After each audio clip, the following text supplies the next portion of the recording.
रहे? आता हूँ सर। उस लड़के सचिन का बाप नीलेश पाठक, उसकी कोई मिसिंग रिपोर्ट दर्ज नहीं हुई थी। दरअसल वो मिसिंग हुआ ही नहीं था। एग्जैक्टली हुआ क्या था तावड़े? लड़का इतनी चक्कर क्यों लगा रहा है? सर 9 साल पुराना केस है। ये नीलेश अपने मालिक जयदेव रानाडे का 1.5 लाख रुपया लेकर फरार हो गया था। हमने काफ़ी ढूंढा सर, लेकिन ये हाथ ही नहीं लगा और केस अनसुलझा ही रह गया। वैसे सर 9 साल पहले 1.5 लाख रुपए काफी मायने रखते थे। खान फैमिली से ज्यादा मायने तो नहीं रख सकते ना।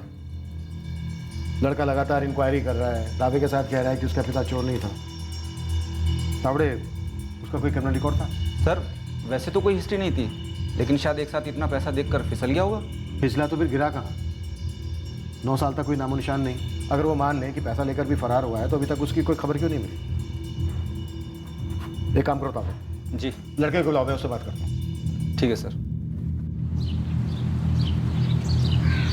सचिन बेटा, मेरी ड्यूटी का टाइम हो गया है, मैं निकलती हूँ।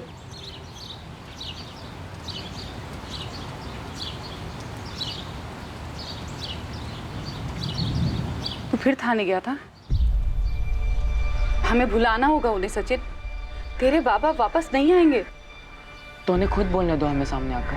बेटा आज तक नहीं आए तो अब क्या आएंगे? आई बाबा हमें कभी नहीं बुला सकते और ना ही वो चोरी कर सकते हैं। बेटा 9 साल हो गए इस बात को, हमें उन्हें भुला देना ही बेहतर होगा। भूल जा इस बात को।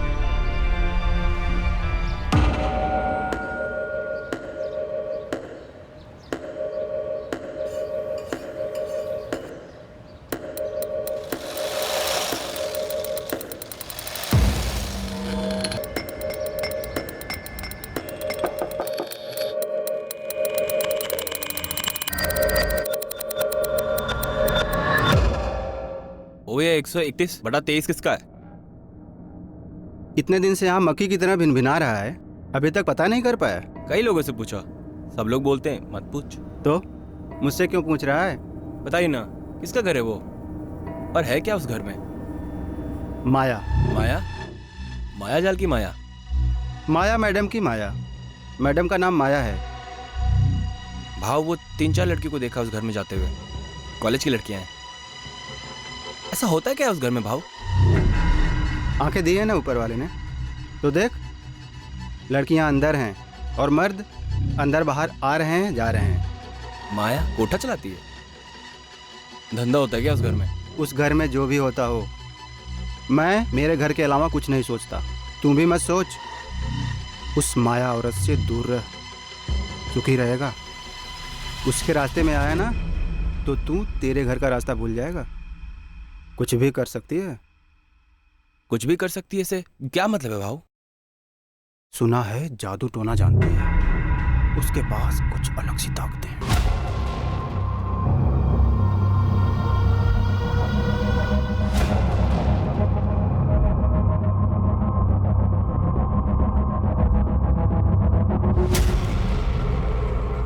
ये ज्यादा घर के बाहर बाहर नहीं जाती है, अंदर ही बैठकर झाड़ फूक तंत्र मंत्र में लगी रहती है। सुना है वशीकरण की उस्ताद है।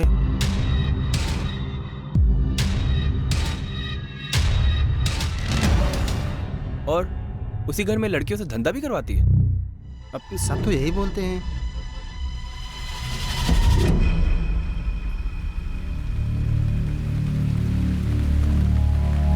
9 साल पहले का केस साहब, अब कहाँ से मिलेगा बंदा? भाग गया होगा साहब पैसा लेकर। अरे अपने चौहान साहब को इस केस में कुछ अटपटा लग रहा है। ये उस केस की तब की डिटेल्स है, 9 साल पहले की। इस नीलेश का लड़का सचिन और इसकी बीवी आरती अभी वहीं रहते हैं। थोड़ा जोर लगा, जो कुछ भी पता चलता है निकाल कर ला। लगा देता हूँ पंटर। वैसे मैंने एक और फील्डिंग की है साहब, श्रृंगारवाड़ी में। 2-3 दिन में सॉलिड इन्फॉर्मेशन देता हूँ साहब आपको। मर्डर टिप है? नहीं साहब, एक औरत है ना, वो घर से धंधा चला रही है और उसने कॉलेज की लड़कियों को फंसा रखा है। ये केस किसी लिखित शिकायत से नहीं उभरा था, बल्कि नियति की लिखाई से उभरा था। एक तरफ था बचपन और जवानी की कगार पर खड़ा एक लड़का जो पिछले 9 साल से अपने पिता को तलाश कर उन्हें बेगुनाह साबित करने की कोशिश कर रहा था, और दूसरी तरफ आकार ले रहा था माया नाम की एक महिला का केस जिस पर वेश्यावृत्ति चलाने का आरोप था। ये दोनों ही केसेस एक ही जुर्म के जाल में बने हुए थे, लेकिन इस जाल में एक और तीसरी कहानी भी थी जो रहस्य की धुन से बाहर निकलकर बहुत जल्द सामने आने वाली थी। इस वक्त किसी को अंदाजा भी नहीं था कि नीलेश पाठक और माया के केस से इसका क्या वास्ता है। योगेश सुन, सारा दिन तेरा चेहरा लटका हुआ रहता है, सारा दिन काम काम काम, एक भी मिनट का ब्रेक नहीं चाहिए होता तुझे। ये तकलीफ है क्या तुझे? ऐसी कोई बात नहीं है राशिद भाई। कोई लड़की वड़की का चक्कर तो नहीं है ना?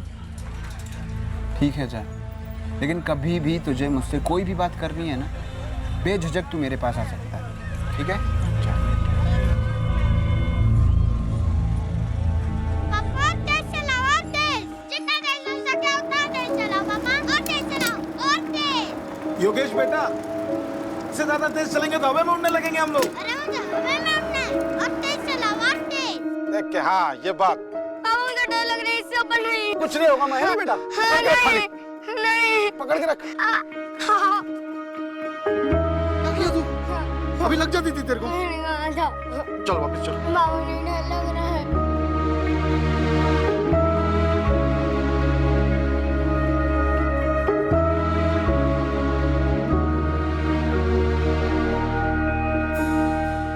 देखो योगेश, जो बातें मैं दूसरे लोगों को बताता हूं उनमें सिर्फ उम्मीद होती है और कोई जादुई चीज नहीं होती। फिर भी लोग तो आते हैं ना आपके पास। लोग उम्मीद लेकर आते हैं मेरे पास। मैं जो भी उनके लिए कर सकता हूं मैं करता हूं, लेकिन तुम्हारे केस में मैं सच में तुम्हें कोई मदद नहीं कर सकता। मैंने कभी तुम्हें झूठा दिलासा नहीं दिया है, आज भी नहीं दूंगा। मगर आप जानकार हैं, कुछ तो बताइए कि मैं उन्हें ढूंढ पाऊंगा या नहीं। ढूंढा उसे जाता है जो खो गया। तेरे बाबा खो नहीं गए, तेरे बाबा तुझे छोड़कर चले गए थे। यही कहा था ना तूने मुझसे। माँ, माँ, माँ, जगदीश भाई कह रहे पापा कभी नहीं लौटेंगे। सच बोल रहा है तेरा भाई। कहाँ गए पापा? हम सबसे दूर, हम सबको अकेला छोड़ के। क्यों गए हमें छोड़ के? उन्हें कोई और मिल गई है, उनके साथ चले गए। कोई और कौन? ये सब जान के हमारी तकलीफें कम नहीं हो जाएगी। नहीं, बाबा हमें छोड़ के कभी नहीं जा सकते, और बिना बताए तो कभी नहीं। मैं सब नहीं मानता। क्या वो कभी वापस आएंगे, कभी मिलेंगे? अगर वो चाहे तो। योगेश, अब तुम्हें आगे बढ़ना है, पीछे देखकर कोई फायदा नहीं है। मेरी बात मान ले, बाबा को ढूंढना बंद कर दे।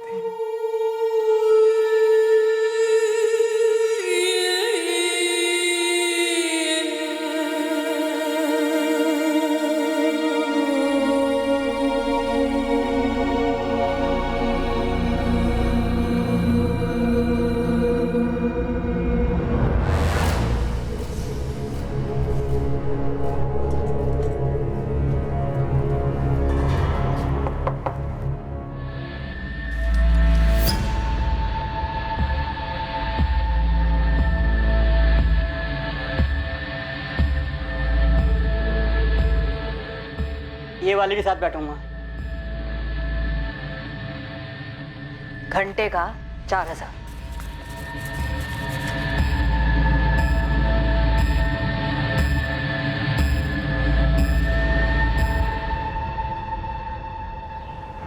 भाई खबर 100% सही है। इस वक्त 3 लड़के आए अंदर और ये माया मैडम ही कोटा चला रही है।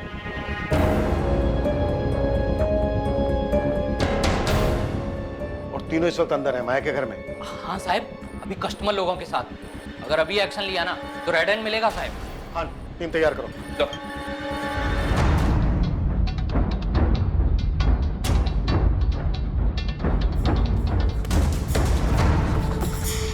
सर, मैं वो सचिन पाठक, वो तावड़े साहब ने बुलाया था। बाद में कभी आना, अभी जल्दी में हूँ। चलो।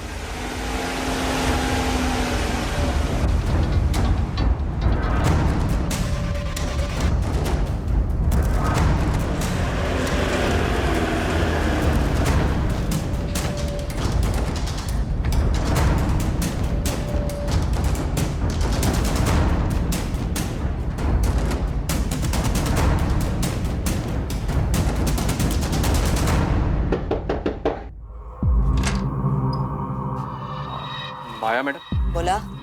वो बैठना था, कोई लड़की फ्री है क्या? हाँ हाँ, अंदर आओ।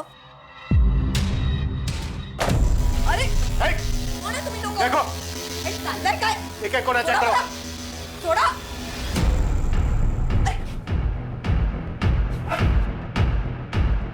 कौन हो? कौन तुम लोग? पुलिस। बाहर चलो, बाहर चलो। ओ साहब, सुनो मेरी बात, 2 मिनट बैठ के बात कर लेते हैं। बिल्कुल करेंगे, लेकिन यहाँ पर नहीं, मेरे थाने में।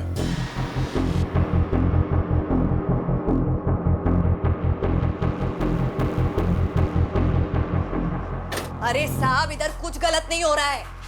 वो तीनों लड़कियां बालिग है और अपनी मर्जी से इधर बैठती है। गरीब घरों से है साहब। इन तीनों लड़कियों की डिटेल्स हैं हमारे पास। अब तुम ये बोलो कि ये धंधा अकेला चला रही थी या फिर तुम्हारा कोई जोड़ीदार भी है? ये कोई जोड़ीदार नहीं है, मैं अकेली ये धंधा संभालती है। तीनों लड़कियों का सहारा है मैं। साहब थोड़ा सोच के।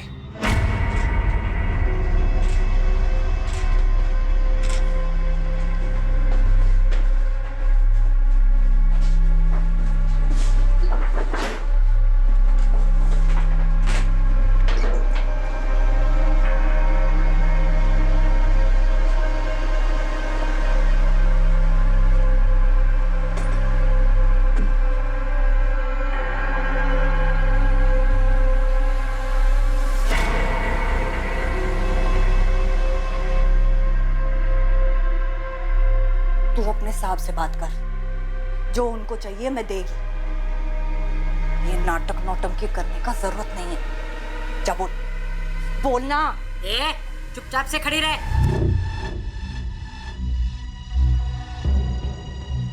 नाबालिग लड़कियों को अंदर छिपा के रखा होगा। ना। ओ माया मैडम, बंद कमरे की चाबी दो।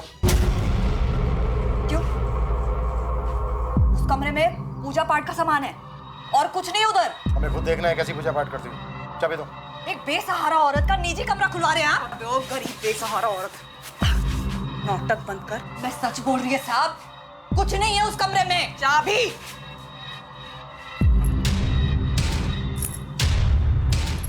साहब, मैडम, मैं सच बोल रही हूँ, उधर कुछ नहीं है। ओ साहब, सुनो तो मेरी बात।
मैंने वहां चेक किया, कुछ भी नहीं है।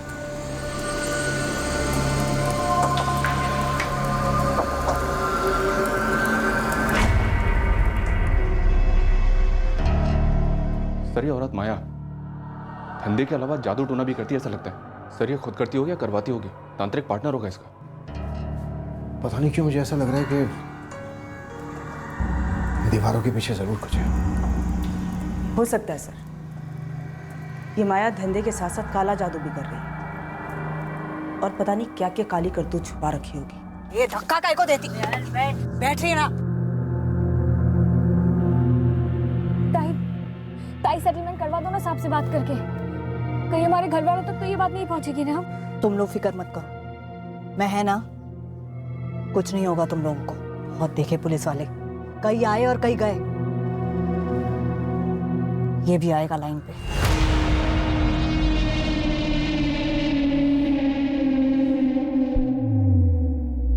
तावड़े। जी सर। अपने आदमी बुलाओ, ये दीवारें खाली करवाओ, अच्छे से चेक करो कि इनके बीच कुछ है क्या। जी सर। पद्मा, पड़ोसियों से पूछताछ करो। मुझे स्ट्रांगली डाउट हो रहा है कि यहाँ पे कुछ और भी होता है या फिर हुआ है। Okay sir.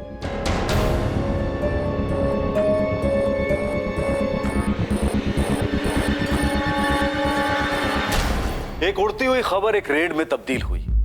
एक कोठे का पर्दाफाश हुआ तो नजर में आया एक बंद रखा गया कमरा, जो सामने से एक पूजा घर लग रहा था।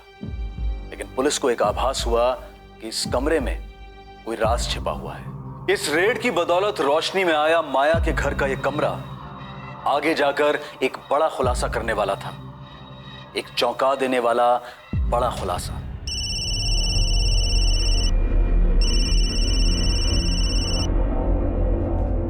बोल पुरुषोत्तम। विनोद भाऊ बहुत बुरा हुआ। माया ताई के घर पुलिस ने छापा मारा है भाऊ। कौन हराम मुंह खुला रहे? वो सब पता नहीं भाऊ। छापे के टाइम पुलिस वाले ने पूजा वाले कमरे की चाबी ले ली माया ताई से।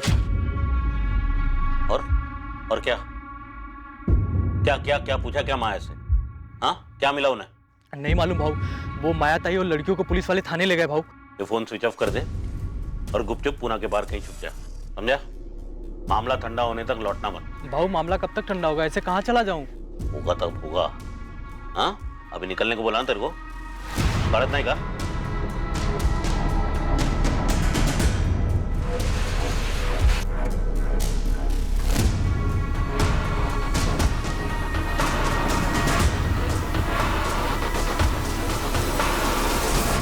अरे मैं क्या, पूरी शिंगरवाड़ी जानती है क्या होता है उस माया के घर में। तो ये कौन सी नई बात है? सालों से चलता आया है। और सालों से शिंगारवाड़ी के लोगों ने कुछ नहीं किया, एक पुलिस कंप्लेन तक नहीं की। बहुत डेंजर है वो औरत।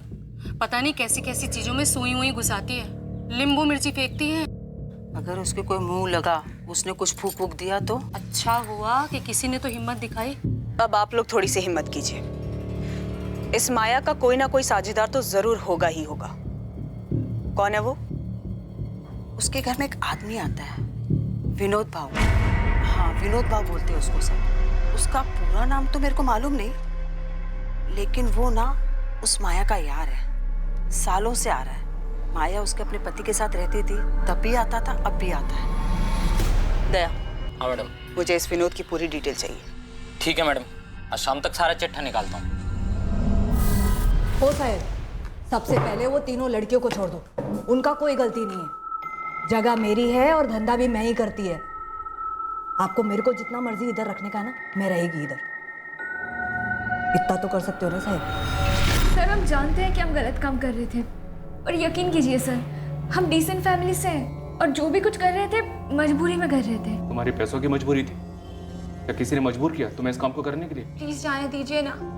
हमारे घर वालों को तो लगता है हम कॉलेज जाते हैं, हमें शाम तक घर पहुंचना है। उन्हें किसी हालत में पता नहीं लगना चाहिए सर। आज नहीं तो कल पता लगना ही था, तो फिर आज ही सही। नहीं सर, प्लीज ऐसा मत कीजिए। तो मुझे पूरी कहानी चाहिए। तुम इस धंधे में कब और कैसे हैं? माया से कैसे मिले? वहाँ और क्या क्या धंधे होते हैं? इस काम में और कितने लोग शामिल हैं? सब कुछ बोलना होगा। बोला तो ना साहब, मैं अकेली औरत है, सालों से अकेला धंधा चला रही है, विधवा है मैं। पहले मैं खुद धंधा करती थी, फिर उम्र हो गई, फिर देखा कि लड़कियां खुद सामने से चल के आ रही थी, बस शुरू कर दिया। क्या करेंगे साहब, पेट भी तो भरना है ना। और वो जादू टोना वो सब जो उस कमरे में होता है? कोई जादू टोना नहीं है उधर साहब, मैं उधर सिर्फ पूजा करती है और कुछ नहीं है उस कमरे में। कुछ नहीं है तो फिर इतना डरी हुई क्यों? ऐसा कुछ नहीं है साहब, मैं उन लड़कियों के लिए डर रही है, उनकी कोई गलती नहीं है साहब। आपको मेरे ऊपर जो चार्ज लगाना है ना वो लगाओ, मैं बैठेगी ना जेल में, बस उनको छोड़ दो।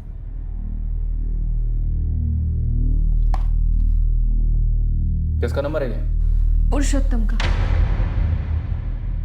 वो मुझसे पहली बार मेरे कॉलेज के बाहर मिला था और उसने बोला कि एक्स्ट्रा पैसे बनाने का आसान तरीका है। हाँ, और मुझे भी ताई के पास वही लाया था। ताई मैंने पूरी डिटेल में समझा दिया है, सब एग्री भी हैं और बालिग भी हैं। हर ग्राहक का 1500 रुपया मिलेगा। मेरे को कितना मिलता है कितना नहीं, तुम लोग को लेना देना नहीं। इसमें अग्री है ना? बाद में मेरे को मचमच नहीं चाहिए। तुम लोगों की कोई सहेली होगी कॉलेज की या किधर की भी, जिसको थोड़ा पैसा बनाने का है, उसको बता भी सकती है और इधर लेके भी आ सकती है। और जो लेकर आएगा ना, उसको कमीशन भी देगी मैं। 1 साल से तुम लोग अपने घर वालों से झूठ बोल रही हो कि कॉलेज जा रही हो और ये सारे काम करती हो। और कितनी लड़कियां तुम्हारी कॉलेज की जिनको तुम तीनों ने अपने इस काम के लिए फंसाया? सर किसी को अप्रोच करने में डर लगता था। वहाँ और क्या क्या काम होते हैं, साफ साफ बोलो। सर हम वहाँ पे सुबह 10 से 6 बजे तक ही होते थे। उसके बाद वहाँ क्या होता है हम लोगों को नहीं पता है।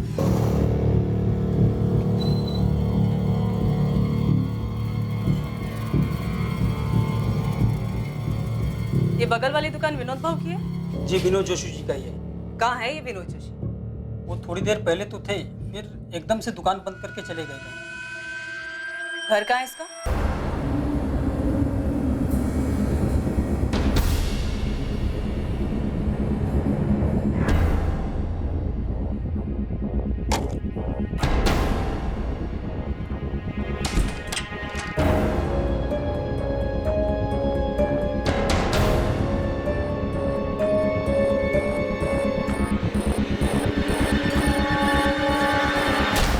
वहाँ तुम सिर्फ धंधा और पूजा ही नहीं करती हो, बल्कि जादू टोना, काला जादू टाइप भी कुछ करती हो। साहेब मैं उस घर में सिर्फ 2 टाइम पूजा करती है। वो कब से गुनाह होने लग गया है बताइए? उस घर से हमें टोने टोटके का सामान, सुइयां, नींबू, मिर्च। अरे साहेब वो तो सब एक तांत्रिक आया था कई सालों पहले, वो छोड़ के गया था। मैं तो उस सब चीजों को छूती तक नहीं है।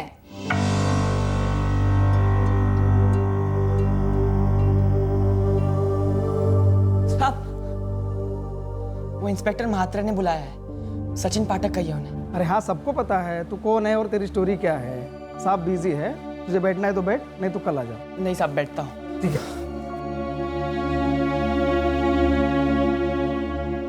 कभी नहीं। माया ने तुम्हारे सामने वो कमरा कभी नहीं खोला? नहीं सर वो कमरा तो हमेशा बंद रहता है। ये तुम्हारी मैडम माया कोई जादू टोना या झाड़ फूक वगैरह करती है क्या? क्या सर हम तो ये सब पहली बार सुन रहे हैं। हाँ मतलब ताई बड़ी धार्मिक टाइप की लगती है, टाइम टू टाइम जाप भी करती है और प्रार्थना भी करती हैं। ताई चाय बनाई थी आपके लिए। ठीक है उधर रख लो।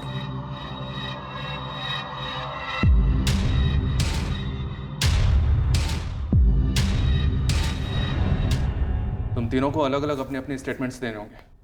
ये मैडम तुम्हारे स्टेटमेंट लेंगे। सर वो हमारा नाम वगैरह कुछ नहीं आएगा ना?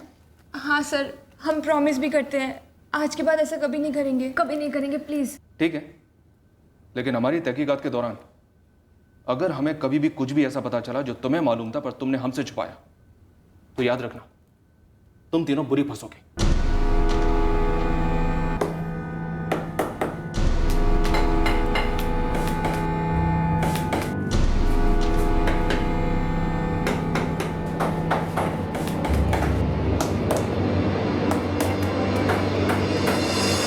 कर रहे हैं मैडम? पुलिस वाली क्या हुई? कुछ भी अनाप शनाप बोलेंगी? मेरे पति का दूर दूर से वास्ता नहीं है इन सबसे। तो फिर कहाँ छुपा है आपका पति? फोन क्यों स्विच ऑफ है विनोद जोशी का? मेरा पति एकदम इज्जतदार आदमी है मैडम। 20 सालों से सही तरीके से अपना काम कर रहा है। काम से गया होगा कहीं और फोन किसी कारण बंद रखा होगा। ये 2 और 2 मिला के बहुत बड़ी गलती कर रही है आप। महिमा जी हमने ऐसी मन घड़न नाम नहीं निकाला आपके पति विनोद जोशी का और धमक पड़े हैं आप एक काम कीजिए, श्रृंगारवाड़ी में आप अपने पति की फोटो घुमाइए एक बार माया के घर के पास और पूछिए औरत से, आदमी से, जिस मर्जी से पूछिए कि आदमी है कौन। फिर देखिए कितने इज्जत से नाम लेते हैं वहां के लोग आपके पति विनोद जोशी का।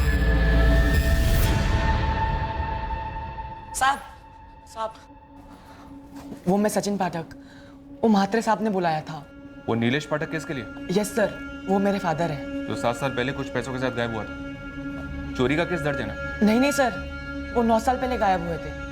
सब कहते हैं उन्होंने चोरी की थी, लेकिन सब झूठ कहते हैं। आप पता लगाइए ना प्लीज। हाँ हमने हमारी टीम को काम पे लगा दिया, सर्च कर रही है। कुछ भी हाथ लगेगा तो मैं बताएंगे। तावड़े साहब यहाँ तो कुछ नहीं है और लगता नहीं कि दीवार के पीछे कुछ हो। साहब को लगता है यहाँ कुछ गड़बड़ है, इस धंधे के पीछे कुछ और भी है।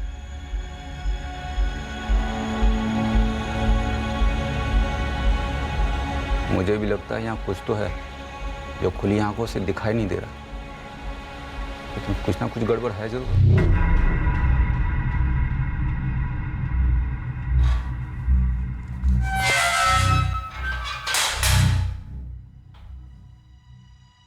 कुछ भी नहीं मिला तावड़े? सर वैसे तो कुछ नहीं, लेकिन यहाँ कुछ ठीक नहीं लग रहा है।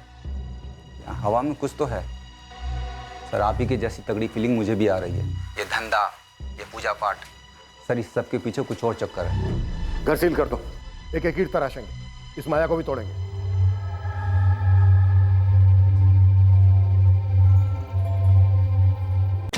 दया, शंगारवाड़ी में तूने इतने दिन तक फील्डिंग लगाई, फिर विनोद जोशी और पुरुषोत्तम तेरे रडार पर कैसे नहीं आए? और अब दोनों का फोन स्विच ऑफ है। मिस्टेक हो गया साहब। और ऊपर से तुझे इस बात का भी पता नहीं चला कि माया के 2 बेटे भी हैं। क्या साहब, उसके 2 बेटे भी हैं? इतनी अहम बात अब सामने आ रही है। यही तो इस वर्दी की ताकत है। अब मेरे सामने किसी ने मुंह नहीं खोला और आप लोगों ने छापा मारा तो जानकारी की गंगा जमुना सरसर बहने लगी साहब।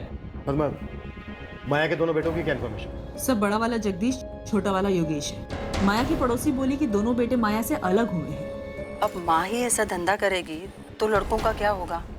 दिमाग तो आउट होगा ना। बस छोड़ के चले गए। कहाँ हैं अभी दोनों? बड़ा वाला जगदीश, मैंने सुना था वो हिंजवाड़ी में किधर रहता है, टूरिस्ट गाड़ी चलाता है।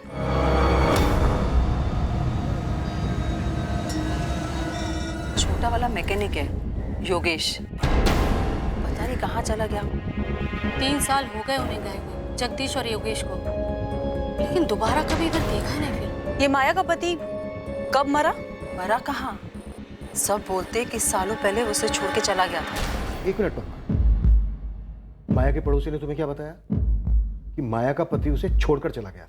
यस सर, मेरी 2 औरतों से बात हुई जो माया के घर के बगल में ही रहती हैं। लेकिन माया ने मुझसे बोला कि वो विधवा है। सालों से अकेला धंधा चला रही है, विधवा है मैं। हाँ, उसने साफ साफ बोला था कि वो विधवा है, अकेली औरत है। अब ये पकड़ी गई सर, इसमें कुछ तो झोल है। पक्का ही हमसे झूठ बोल रही है। माँ, जगदीश भाई कह रहे पापा कभी नहीं लौटेंगे। सच बोल रहा है तेरा भाई। कहाँ गए पापा? हम सबसे दूर, हम सबको अकेला छोड़। क्यों गए हमें छोड़ के? ये सब जान के तेरे बाबा वापस नहीं आ जाने वाले, बस हमारी तकलीफें बढ़ेंगी।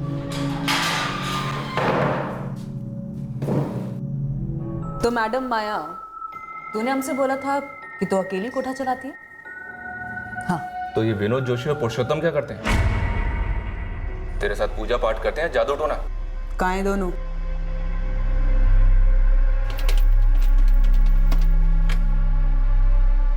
मेरे को कुछ मत पूछ पुरुषोत्तम, तू अपना देख ले। मैं अभी स्विच ऑफ कर रहा हूँ फोन। अरे भाऊ, मैं कहाँ जाऊंगा और क्या करूंगा? अबे 3-4 महीना ना कहीं पर भी पड़ा रहे, बाद में लौटा ना, सब ठंडा हो जाए तब। धंधा वाला मामला होता तो ठंडा भी हो जाता। पुलिस तो पूजा वाले कमरे के पीछे हाथ धोकर पड़ी है। पता नहीं उन्हें क्या दिख गया वहां पे। ये कुछ नहीं दिखेगा उन्हें, कुछ नहीं मिलेगा, समझा ना? तू और मैं ना उनके हाथ नहीं लगने चाहिए। 4-5 महीना गुलो जा किधर, चुप जा, तब तक माया संभाल ले। तूने हमसे कहा था कि तू विधवा है, अकेली, यही कहा था ना?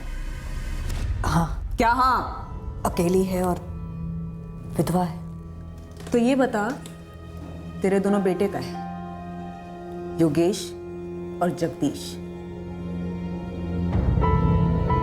मेरे को नहीं मालूम। ए जगह, जगह, रुकने वाला जगह, तू सच में मेरे को छोड़ के जा रहा है? आई, मैं यहाँ और नहीं रह सकता। जगह, तू ही तो मेरा सहारा है। आज तक जो कुछ भी मैंने किया तेरे को और योगेश को पालने के लिए किया है। मैं मुंह नहीं खोलूंगा आई, बस, लेकिन अब और नहीं। जगह,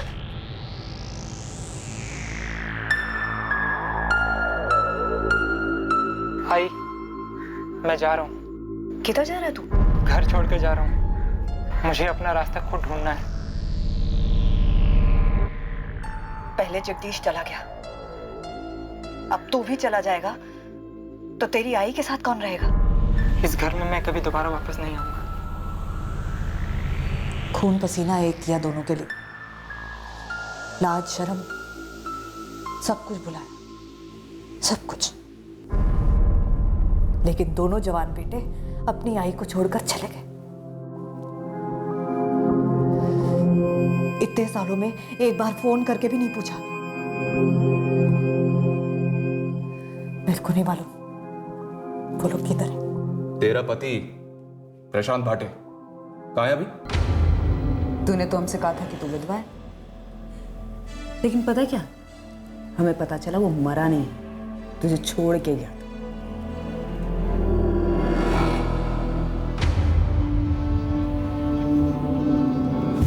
माया, किससे बात कर रही है? इधर देख के बात कर। तूने हमसे कहा तू विधवा है, झूठ। तूने हमसे कहा कि तू वो कोठा अकेले चलाती है, ये भी झूठ। अब तू ये बता कि तू उस बंद कमरे के पीछे करती क्या है, उसकी सच्चाई बता।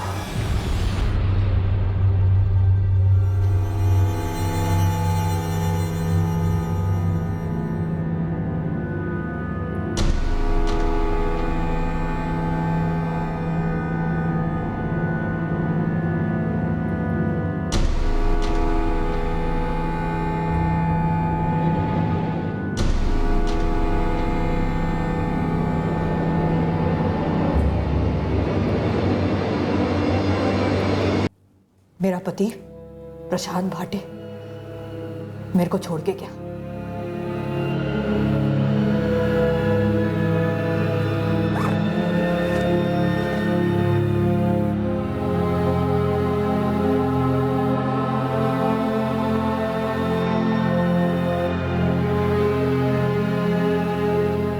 इस बात को 12-13 साल हो गए। क्यों छोड़ा उसने? वही दूसरी औरत। उसके बाद से उसकी कोई खबर नहीं, मैंने भी नहीं ली। योगेश भाटे,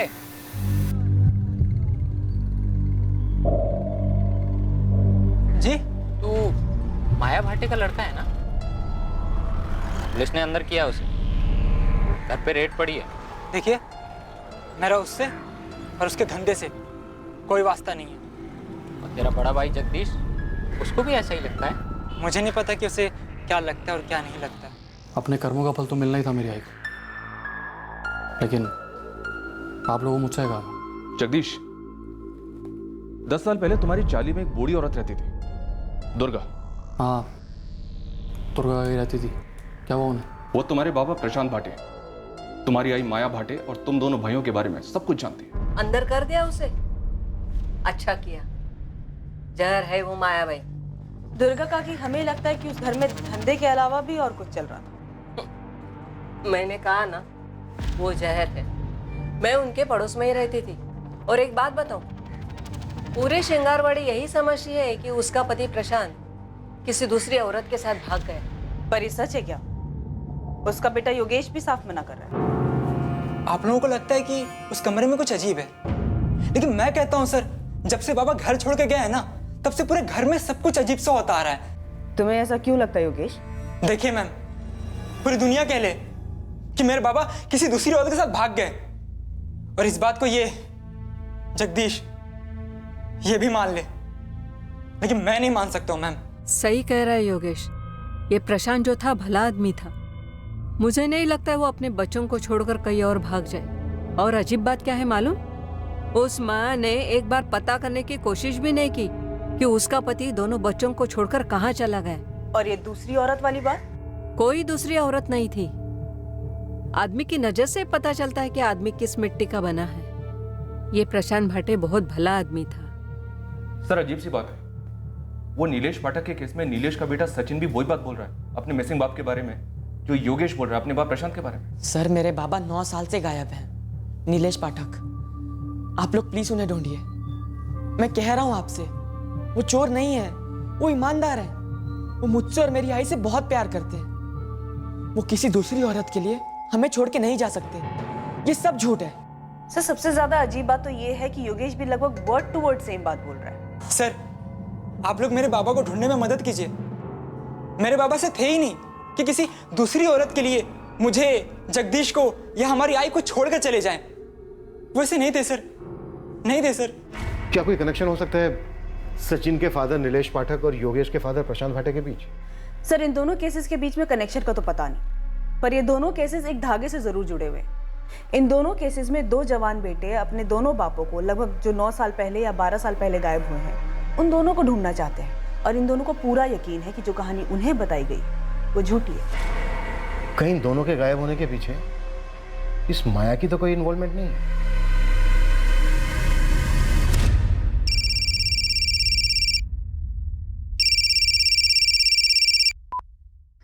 हेलो। अगर मेरा नाम नहीं आया तो मैं एक काम की बात बता सकता हूँ। तू कौन बोल रहा है? पुरुषोत्तम। ओ पुरुषोत्तम, चल बोल अब, तेरी माया ताई के घर में क्या हो रहा था और उस कमरे का सच क्या है? आप लोग बेकार में उस कमरे के पीछे पड़े हो, वहाँ कुछ नहीं मिलेगा, लेकिन मैं एक मर्डर के बारे में बता सकता हूँ। मर्डर?